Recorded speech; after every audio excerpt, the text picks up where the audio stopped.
Hello दोस्तों, स्वागत है आप लोगों का सोलो लेवलिंग के सीजन 2 के एपिसोड नंबर 1 के अंदर। तो जैसा कि हम लोग लास्ट वाले एपिसोड में देख लिया था, जिन्हों वो अपनी जॉब चेंज क्वेस्ट को चेक करने के लिए आखिरकार वो क्या होता है उसके लिए वो एक डंजन के अंदर जाता है जहाँ पर वो काफी सारे मॉन्स्टर से लड़ता है, नाइट से लड़ता है। और वहां पर उन सबको मारने के बाद उसको एक जॉब टाइटल मिलता है जो की होता है नेक्रोमेंसर, जो की जिन्हों को काफी ज्यादा अजीब लग रहा होता है। लेकिन तभी जिन्हों को यहाँ पर सेकंड जॉब चेंज का भी ऑप्शन मिल जाता है, जिसकी वजह से जिन्हों को जो टाइटल है वो अपग्रेड हो गया। अब जिन्हों का टाइटल हो गया था मोनार्च ऑफ शैडोज। तो अब जिन्हों अपने किसी भी एनिमी का शैडो को कंट्रोल कर सकता है और उसे जो मर्जी चाहे वो काम करवा सकता है। इग्रीज द नाइट के ऊपर भी अपने जो शैडो ऑफ मोनार्च की पावर की मदद से उसकी भी शैडो के ऊपर कंट्रोल करने की कोशिश करता है, लेकिन 2 बार तो वो फेल हो जाता है। लेकिन फाइनली वो यहाँ पर उसके ऊपर भी कंट्रोल कर लेता है और वहीं पे हमारा लास्ट वाला एपिसोड खत्म हो गया था। इस एपिसोड की शुरुआत में हम लोग जिन्हों को देखते हैं जो कि अपने बिस्तर पे सो रहा होता है। तभी उसकी सिस्टर का उसके फोन पे फोन आता है। जिन्हों की सिस्टर उसके ऊपर गुस्सा करते हुए कहते हैं कि सच में तुम अभी भी बेड में हो, तुम अभी भी सो रहे हो। जिन्हों कहता है कि हाँ मैं काफी ज्यादा थक गया था। जिसका जिन्हों वो अपना टाइम चेक करता है, वहां पर 2 बज गए होते हैं, जिसको देख कर वो काफी ज्यादा हैरान होता है। उसकी सिस्टर उसको कहती है कि जिन्हों तुमको मालूम तो है ना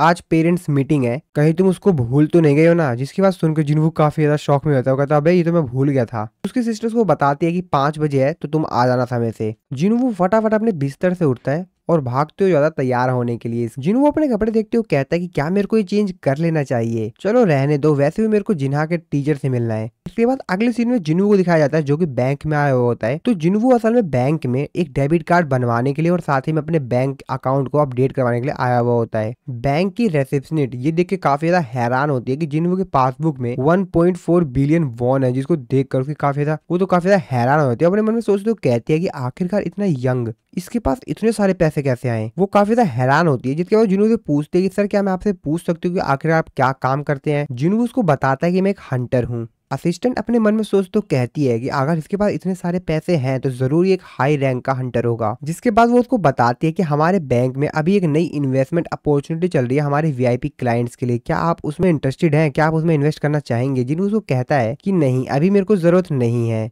अगले सीन में हम लोग जिन्हों को देखते हैं जो कि अपनी सिस्टर के स्कूल में आ गया होता है। जिन्हों की सिस्टर उसको देखते हुए कहती है कि आखिरकार तुम कौन हो और असली जिन्हों के साथ क्या हुआ है।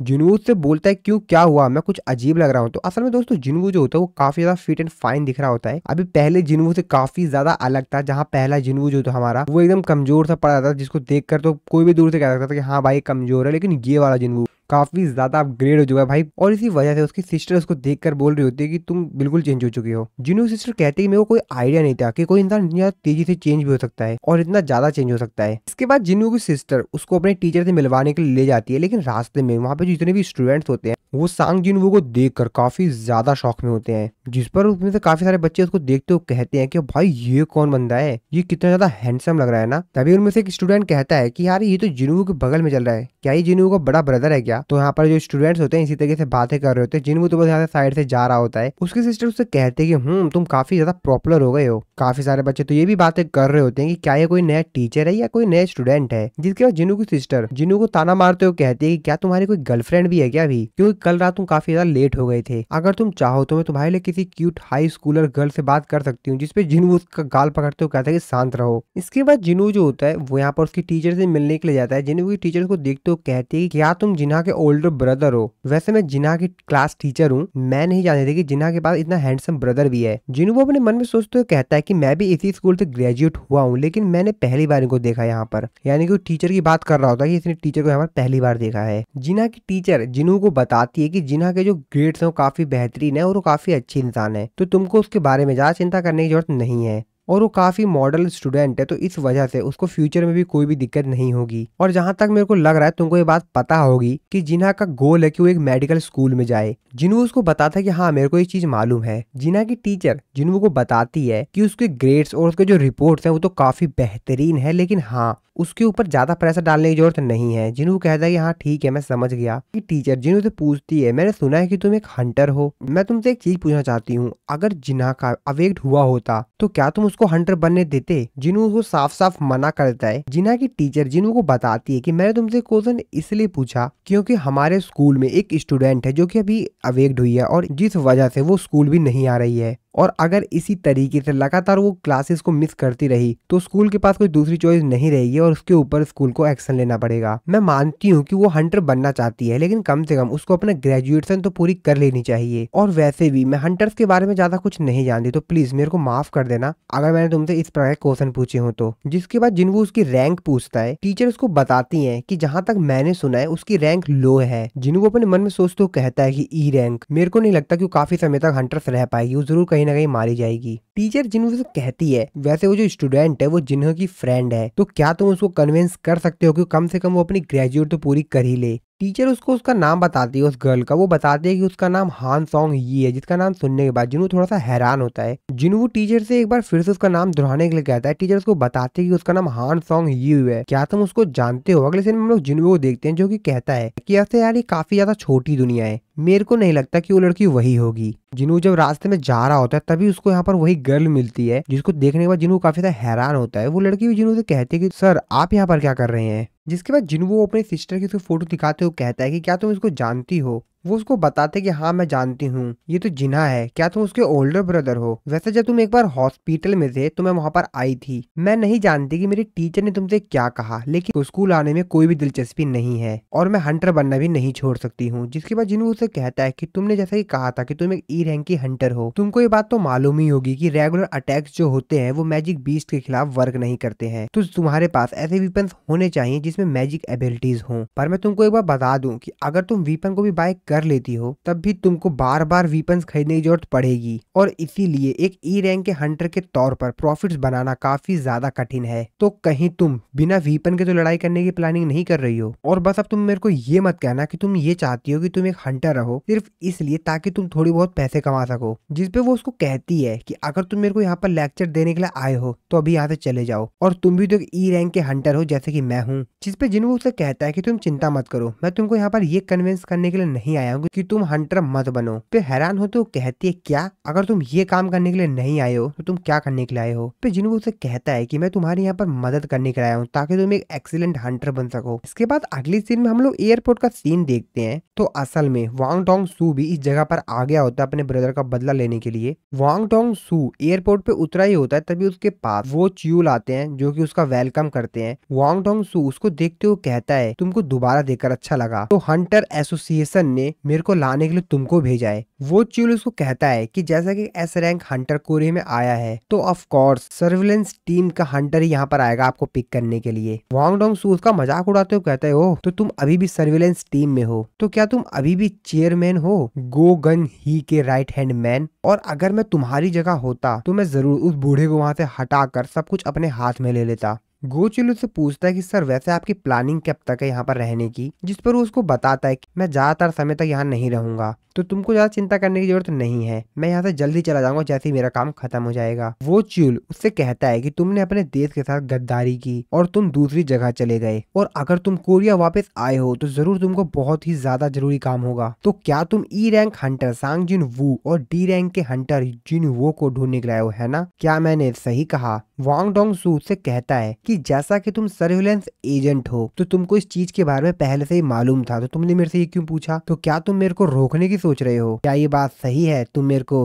रोकने की सोच रहे हो? वो चील उससे कहता है कि मैं तो सिर्फ अपना काम कर रहा हूँ सर। वांग डोंग सू से कहता है कि वैसे क्या तुम स्कैवेंजर गिल्ड को ज्वाइन करना चाहोगे? मेरे पास तुम्हारे लिए काफी बेहतरीन डील है और तुमको ज्यादा पैसे भी दिए जाएंगे उस ओल्ड मैन से, जो भी तुमको पे करता है उससे ज्यादा ही मिलेंगे तुमको तो वहां पर। वो च्यूल अपने मन में सोच तो कहते हैं कि एस रैंक हंटर वांग डोंग सू एसोसिएशन ने सस्पेक्ट किया कि तुम्हारे जो ओल्डर ब्रदर था वांग डोंग सुक, उसने डंजन के अंदर बहुत सारे अनगिनत मर्डर किए हंटर्स के। जैसा कि एक छिपकली अपनी पूंछ खुद ही काट लेती है, वैसा ही तुम्हारे ब्रदर के साथ हुआ। पर क्या फर्क पड़ता है, दोनों ब्रदर तो एक जैसे ही हैं। इसके बाद हम लोग एक दूसरी जगह का सीन देखते हैं जहाँ पर अभी जस्ट गेट अपेयर हुआ होता है और इस जगह पर जिन्वू उसी गर्ल को लाया हुआ होता है। तो असल में यहाँ पर white tiger guild management department के सेकंड डिवीजन के जो चीफ होता है उसने यहाँ पर सांग जिन वू को विजिट के लिए बुलाया हुआ होता है, और साथ ही में उसका जो डिप्टी मैनेजर होता है वो भी उसके साथ आया होता है। व्हाइट टाइगर गिल्ड का चीफ उस गर्ल को यहाँ पर देखते हुए कहता है तुम तो वही स्टूडेंट हो ना जिसको मैंने कल देखा था, जिसपे वो बताते कि हाँ मैं वही हूँ।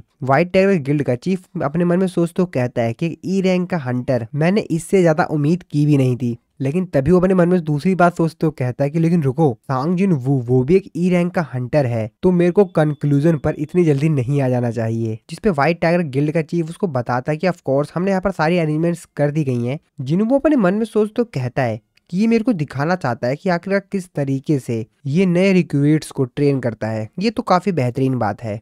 ये मेरे को ये सब कुछ दिखाकर इम्प्रेस करना चाहता है कि आखिरकार किस तरीके से व्हाइट टाइगर गिल्ड का सिस्टम काम करता है और किस तरीके से वो नए लोगों को ट्रेन करते हैं। चीफ उसको बताता है कि मैंने बाकी अदर जो हंटर्स हैं उनको बता दिया कि तुम यहाँ पर आने वाले हो, तो तुमको चिंता करने की जरूरत नहीं है, यहाँ पर कोई भी दिक्कत नहीं होगी। साथ ही में ये जो एरिया है यहाँ पर काफी सारे गेट अपीयरेंस होते हैं, जिस वजह से इस जगह को एक अलग जोन में डाल दिया गया है। तो यहाँ पर आसपास ज्यादा लोग नहीं रहते हैं। यहाँ पर 80% जो घर है वो तो बंजर पड़े हुए हैं, वहां पर कोई रहता ही नहीं है। और इस जगह के जो अदर पार्ट्स हैं वो तो पूरी तरीके से बंद हो चुके हैं। और एक सी रैंक का गेट अभी जस्ट ओपन हुआ है, तो ये हमारे लिए एक परफेक्ट टूर होगा। तभी पीछे से एक दूसरा हंटर आता है जो कि कहता है कि पहले ही 9 बज चुके हैं, चलो उनको काट पीट के खत्म करते हैं। और ये कोई पिकनिक नहीं है, तुम जानते हो। जिन्हों यहाँ पर व्हाइट टाइगर गिल्ड के चीफ से पूछता है कि अब ये कौन बंदा है, जिस पर वो उसको बताता है ये हमारा न्यू ए रैंक का हंटर है। ऐसा लगता है कि यहाँ पर ऑफेंड हो गया है जब इसको इस बारे में बताया गया कि आप भी यहाँ पर विजिट कर रहे हो,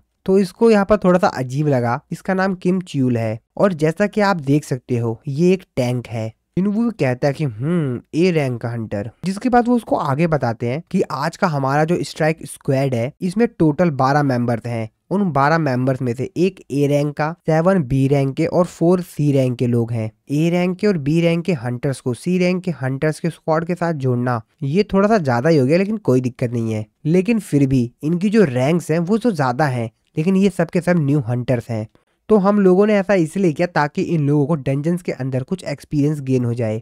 जिसपे जिन्हों कहता है कि हाँ फिर भी एक ए रैंक का और 7 बी रैंक के ये तुमको काफी है, चलो ठीक है। जिसपे जिन्हों अपने मन में सोच तो कहता है कि अगर ये रेड काफी ज्यादा इजी हुई तो मेरे को नहीं लगता कि ये लोग ज्यादा कुछ सीख भी पाएंगे इसमें। पर असल में मैं यहाँ पर सॉन्ग यू को इसलिए लेकर आया हूँ ताकि ये इन हंटर्स को देख सके डंजन के अंदर ई रैंक का हंटर किस तरीके से पावरलेस होता है।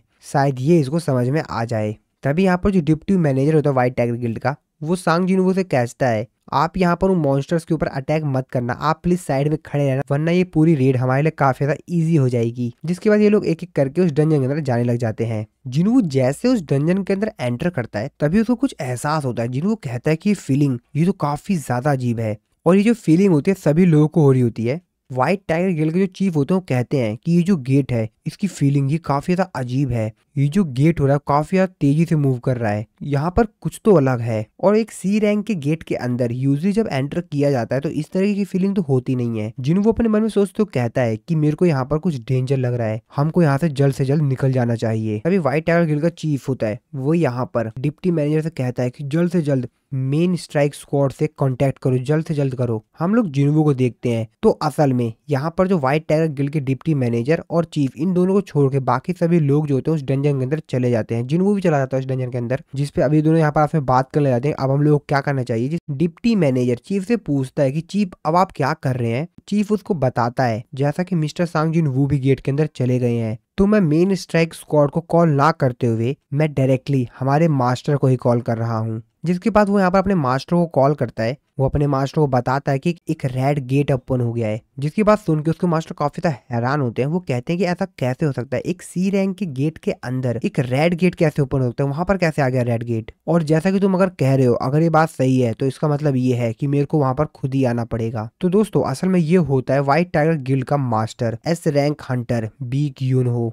इसके बाद अगली सीन में हम लोग मिस्टर च्यूल और वांग डोंग सू को देखते हैं जो कि कार से कहीं पे जा रहे होते हैं। वांग डोंग सू मिस्टर च्यूल से पूछता है कि वैसे मेरे भाई के फ्यूनरल पे क्या हुआ। मिस्टर च्यूल उसको बताते हैं कि आपके ब्रदर की जो प्रोफाइल थी वो लो रखी गई थी, साथ ही में हम लोग को उसकी बॉडी भी नहीं मिली, तो क्या आप उसके कब्र पे जाना चाहेंगे। जिस पर वो साफ साफ उसको मना करता है और कहता है कि मेरे को मरे हुए के पास जाने में कोई भी इंटरेस्ट नहीं है, मेरे को तो इंटरेस्ट इस चीज में है जो कि मेरे ब्रदर ने जिन कचड़ों को पीछे छोड़ दिया है। तो वो यहाँ पर सांग जिन वू और उसके साथ ही बात कर रहा होता है। जिसपे मिस्टर चिल उसको पूछते हैं तो फिर मैं आपको कहाँ पर लेकर चलूं। वांग डोंग सू से बोलता है क्या, कहाँ पे मतलब, अरे मेरे को डंजन में ले चलो। ऑफ कोर्स यार मेरे को डंजन के पास ले चलो।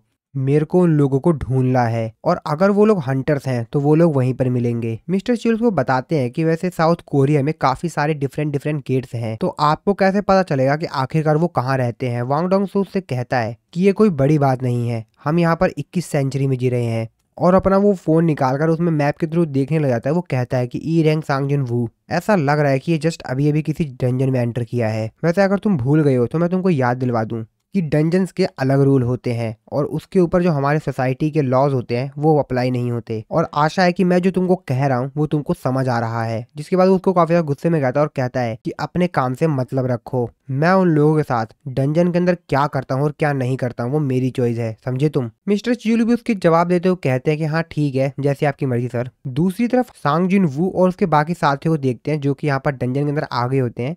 तो बेसिकली ये लोग एक दूसरे डायमेंशन में आ गए होते हैं, जिसको देखने के बाद यहाँ पर जितने भी हंटर्स होते हैं उसके साथ आए हुए होते हैं सांग जिनवू के साथ, वो कहते हैं कि आखिरकार हम लोग हैं कहाँ। और वैसे भी ये चीज डंजन जैसी तो दिखाई दे ही नहीं रही है, साथ ही में जो गेट है वो भी डिसअपेयर्ड हो गया है। जिनवू अपने मन में सोचते हुए कहता है कि आसपास मेरे को कुछ भी अजीब चीज सेंस नहीं हो रही है, कहीं गेट हम लोगों को कोई दूसरे डायमेंशन में तो ट्रांसपोर्ट नहीं कर गया है। तभी सांग जिन वू जिस गर्ल को अपने साथ लाया हुआ होता है उसकी तरफ बहुत तेजी से एक तीर आती है, लेकिन सांग जिन वू उसको रोक लेता है। बाकी सभी जो लोग होते हैं वो भी इसे चीज देख कर काफी ज्यादा डर जाते हैं, क्योंकि उन लोगों के ऊपर भी अटैक हुआ होता है। वो कहते हैं अरे वो देखो पेड़ के ऊपर कोई है, लगता है वही लोग हैं जो हमारे ऊपर अटैक्स कर रहे हैं। जिसके बाद हम लोग को वो लोग दिखाए जाते हैं जो कि उन लोगों के ऊपर अटैक कर रहे होते हैं। तो असल में ये लोग आइस एल्फ्स होते हैं। जिनवू जो कि उन लोगों को देख लेता है, उन लोगों की तरफ देखते हुए कहता है कि आइस एल्फ्स, मैं इनके प्रेजेंस को सेंस नहीं कर पाया क्योंकि ये लोग मेरे से काफी ज्यादा दूर हैं। जिनवू बताता है कि वो लोग जो कि इन टाइप के क्रिएचर से कभी भी एनकाउंटर नहीं हुए हैं, वो लोग इसको आइस एल्फ्स कहते हैं। लेकिन वो हंटर्स जो कि इन लोगों के साथ लड़े हैं वो इन लोगों को दूसरे नाम से कहते हैं।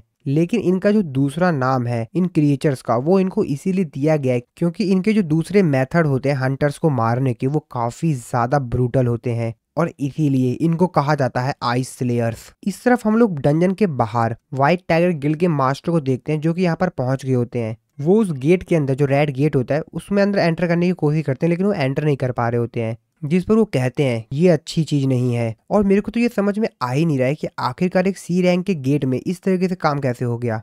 जिस पे व्हाइट टाइगर गिल्ड का जो मास्टर होता है वो यहाँ पर डिप्टी मैनेजर से पूछता है कि क्या तुमने एसोसिएशन से कांटेक्ट करने की कोशिश की, जिस पे वो बताता है कि हाँ हमने कोशिश की थी, लेकिन वो लोग सिर्फ हमसे यही पूछे जा रहे थे कि क्या सच में वो एक सी रैंक गेट ही था ना। जिसकी बात सुन के व्हाइट टाइगर गिल्ड का जो मास्टर होता है वो भी काफी ज्यादा गुस्से में होता है। वो कहता है कि अरे नहीं।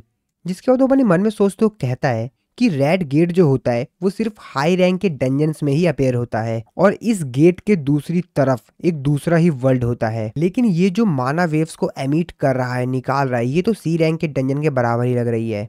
लेकिन जहां तक मेरे को लग रहा है मेरे सामने जो गेट है ये कम से कम बी रैंक का तो होना ही चाहिए, और अगर हम लोगों की किस्मत बहुत ज्यादा खराब हुई तो ये ए रैंक का गेट हो सकता है और शायद उससे भी ज्यादा। जिसपे डिप्टी मैनेजर जो होता है वो यहाँ पर उनसे पूछता है क्या हम लोग को एक बार और माना मीटर का इस्तेमाल करके माना वेव्स को मेजर करना चाहिए। जिसपे मास्टर उसको कहते हैं कि जैसा कि गेट पूरी तरीके से रेड हो चुका है, साथ ही में किसी भी प्रकार की कोई भी माना वेव्स को रिलीज नहीं कर रहा है, तो इसको मेजर कर पाना ही नामुमकिन है और अब ऐसा कोई तरीका नहीं है कि हम इस गेट की एग्जैक्टली जो रैंक है वो पता लगा सकें। जिसके बाद वो पूछते हैं कि मेरे को ये बताओ कि आखिरकार अंदर कितने हंटर्स हैं। जिस पर उसको बताया जाता है कि टोटल अंदर 12 हंटर्स हैं। जिस पर वो उससे पूछता है कि आखिरकार उनमें से कितने ज्यादा हाई रैंक्स के हैं। जिस पे उसको बताया जाता है कि 12 हंटर्स में से सिर्फ एक हंटर है जो कि ए रैंक का है, जिसका नाम किम च्यूल है और वो उस टीम को लीड कर रहा है। साथ ही में वहां पर 7 बी रैंक के हंटर्स भी हैं। जिसकी बात सुन के मास्टर काफी ज्यादा हैरान होते हैं। वो कहते हैं क्या 1 ए रैंक और 7 बी रैंक्स के। और फिर से वो सोचने लगते हैं कि ये जो गेट है ये बी रैंक या ए रैंक का हो सकता है, जहां तक मेरे को लग रहा है। और अगर ये एस रैंक का गेट होता तो पूरी कंट्री में इमरजेंसी अलर्ट हो जाता, पर ये बहुत ही ज्यादा मुश्किल है, तो मैं इस पॉसिबिलिटीज को यहाँ से तो हटा ही देता हूँ। और अगर ये गेट बी रैंक का है तो कम से कम 3 या उससे ज्यादा ए रैंक के हंटर्स तो चाहिए ही होंगे यहाँ पर सरवाइव करने के लिए। और अगर ये गेट ए रैंक का हुआ तो एक या एक से ज्यादा एस रैंक का हंटर्स इस गेट के अंदर सरवाइव कर सकता है। तो इसका मतलब ये है कि अगर ये गेट ए रैंक या उससे ज्यादा हायर रैंक का हुआ तो समझो हंटर्स मर गए। अगर उन लोगों की किस्मत अच्छी हुई तो वो बच भी सकते हैं, पर कुछ ही बचेंगे उसमें से। तभी व्हाइट टाइगर गिल्ड के जो चीफ होते हैं वो उसको बताते हैं कि उस गेट के अंदर एक और बंदा था जो कि एंटर किया था, जिस पर वो उससे पूछते कि कौन कौन था वो, जिस पर वो उसको बताते हैं कि वो एक हंटर है जिसको कि मैंने अपनी नजरों में रखा हुआ है काफी समय से। जिस पर वो उसकी रैंक पूछते हैं कि बताओ उसकी रैंक क्या है, ए या बी। अपना सर नाम हिलाता है, जिस पर वो कहते हैं क्या, इसका मतलब वो जरूर एस रैंक का हंटर होगा। जिस पर वो कहता है कि नहीं सर, वो एक ई रैंक का हंटर है। इसके बाद सीन फिर से शिफ्ट हो जाता है उसी रेड गेट के अंदर, जहां पर हम लोग देखते हैं कि जिन्हों के साथ जो 12 मेंबर्स आए हुए होते हैं उनमें से 2 जो मेंबर होते हैं वो तो मारे गए होते हैं। जिन्हों अपने मन में सोचते हुए कहता है कि इन लोगों के निशाने काफी ज्यादा बेहतर है। इन लोगों ने सबसे पहले हमारे जो स्ट्राइक स्क्वाड था उसके 2 मेंबर्स जो कि सबसे ज्यादा कमजोर थे उनके ऊपर टारगेट किया। जिन्हों के हाथ में एक तीर होती है उसको तोड़ते हुए जिन्हों कहता है कि तुम लोगों को मैं अपने इन दोनों हाथों से ही मार दूंगा। तभी इन लोगों के साथ जो ए रैंक का हंटर आया हुआ होता है जो कि इनका लीडर भी होता है, वो यहाँ पर आकर इन सभी लोगों को कहता है अगर तुम लोगों ने अभी तक इस चीज को नोटिस नहीं किया है तो मैं तुमको बता दूं कि अभी हम लोग इस समय रेड गेट के अंदर हैं। तो इसका मतलब ये है कि इस डंजन के अंदर कोई भी एंटर नहीं कर सकता है जब तक कि हम सभी मारे ना जाएं या ये डंजन खुद ही ब्रेक ना हो जाए। जिसकी बात सुन के यहाँ पे जो बाकी हंटर्स होते हैं वो कहते हैं क्या ये एक रेड गेट है। जिन्हों के साथ जो गर्ल आई हुई होती है वो उससे पूछती है सर ये रेड गेट क्या होता है, जिस पे जिन्वू उसको बताता है कि ये एक स्पेशल प्रकार का गेट होता है जो कि एक दूसरे डायमेंशन से कनेक्ट कर देता है, और अगर एक बार तुमने रेड गेट के अंदर अपने पैर रख दिए तो तुम बाहर की दुनिया से पूरी तरीके से अलग हो जाओगे। इसका मतलब ये है कि बाहर की दुनिया से तुम्हारे लिए कोई भी मदद नहीं आ सकती है, और तुम इस डंजन से बाहर तब तक नहीं जा सकते हो जब तक कि तुम यहाँ के जो बॉस है उसको हरा नहीं देते या डंजन खुद ही ब्रेक नहीं हो जाती। और अगर सरल शब्दों में कहा जाए तो हम यहाँ पर फंस चुके हैं। तभी यहाँ पर जो ए रैंक का हंटर होता है वो यहाँ पर इन लोगों को फिर से कहता है कि मैं तुम लोगों को अपने बारे में एक बार और बता देता हूँ। और जैसा कि सबको ये बात पता लग चुकी है कि हम लोग एक रेड गेट के अंदर एंटर हो गए हैं, तो ये मेरी जिम्मेदारी है कि मैं ये श्योर करूँ कि हम सभी लोग यहाँ से सुरक्षित वापस जा सकें। लेकिन मैं आप लोगों से एक बात ये भी बता दूं कि मैं आप लोगों से कोई प्रॉमिस नहीं कर रहा हूँ। हम लोग को इस डंजन को ब्रेक करने में महीने भी लग सकते हैं, तो इसलिए यहाँ पर किसी भी प्रकार की कोई भी गारंटी नहीं है कि हम लोग कब तक सरवाइव करेंगे। और इस रेड गेट की मिनिमम जो डिफिकल्टी लेवल होगा वो बी रैंक का होगा, और इस जैसे खतरनाक जगह पर ये काफी ज्यादा डिफिकल्ट है कि हम सभी लोग यहाँ पर एक साथ मैनेज कर सकें एक सिंगल यूनिट रहकर। तो हम लोग यहाँ पर 2 टीम बना लेते हैं अलग अलग। अगर हम इसी जगह पे रहें तो या तो हम लोग जम के मर जाएंगे, और या तो हम लोग को वो क्रिएचर्स यहाँ पर दोबारा आकर खुद अपने हाथों से मार देंगे। और अगर तुम में से कोई भी मेरी टीम को ज्वाइन नहीं करना चाहता है तो मैं ये जो डंजन है अपने दम पर ही क्लियर कर दूंगा। तो तुम लोगों में से कौन कौन मेरे साथ आना चाहेगा? जिसपे काफी सारे लोग कहते हैं कि हाँ हाँ मैं भी आऊंगा मैं भी आऊंगा, लेकिन वो काफी सारे लोगों को मना कर देता है और कहता है कि तुम में से जो भी सी रैंक या उससे नीचे का हंटर है वो मेरे साथ नहीं आएगा। इसके बाद वो उन लोगों को बताता है कि रेड गेट के अंदर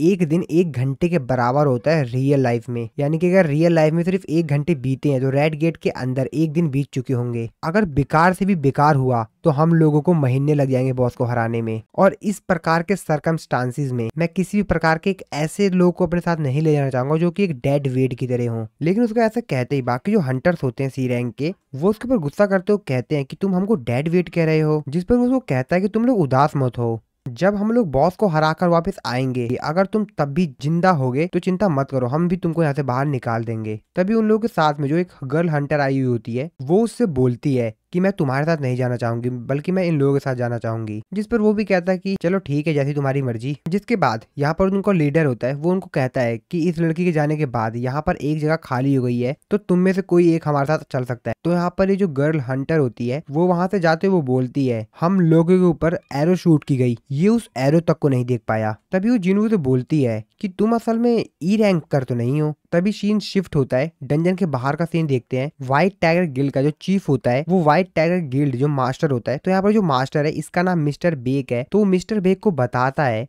कि मैंने इस चीज को काफी समय से सीक्रेट रखा था क्योंकि मैं सांग जिन वू का ट्रस्ट जीतना चाहता था, लेकिन मैं इतना तो पक्का कह सकता हूँ कि उसका रीअवेक्ड हुआ है। मिस्टर बेग उससे कहते हैं कि सही में, जिसकी बात सुनने के बाद चीफ भी थोड़ा सा यहाँ पर शक करता है अपने ऊपर, कहता है कि वैसे उसने मेरे को कभी भी एक क्लियर आंसर नहीं दिया कि उसका रीअवेक्ड हुआ है। तो वो उसका रिप्लाई देते हुए कहते हैं कि हाँ बस इसको तुक्का ही कह सकते हैं, मतलब ये मेरा मानना है। जिसकी बात सुनने के बाद मिस्टर बेग थोड़ा सा नाराज हो जाते हैं। वो कहते हैं कि इसका मतलब ये है कि हम एक ही इंसान है जिसके ऊपर ट्रस्ट कर सकते हैं और वो है किम च्यूल। वो भी अपने मन में सोचते हुए कहते हैं कि मिस्टर बेग आप समझ नहीं पा रहे कि मैं किस चीज की बात कर रहा हूँ। अगर आप सांग जिन वू को एक्शन में देखोगे तो आप खुद ही समझ जाओगे। तभी यहाँ पर सर्विलेंस टीम का फर्स्ट डिवीजन का जो मैनेजर होता है जो सांग चैन, वो यहाँ पर आता है। वो यहाँ पर मिस्टर बेग से कहता है कि वो जो ए रैंक का हंटर उन लोगों के साथ गया है, उसके जो रिकॉर्ड्स हैं, परफॉर्मेंस वो काफी बेहतरीन है। मैं किसी भी प्रकार की कोई हेल्प नहीं कर सकता हूँ, लेकिन अभी मैंने सुना कि एक ई रैंक का हंटर जिसका रीअवेक्ड हुआ था, क्या मैंने सही सुना था ना? और मेरे ओपिनियन में वो जो ए रैंक का हंटर है वो मोर क्वालिफाइड है एक ऐसे इंसान से जिसका कोई भी नाम नहीं है और उसके पास कोई भी एक्सपीरियंस नहीं है।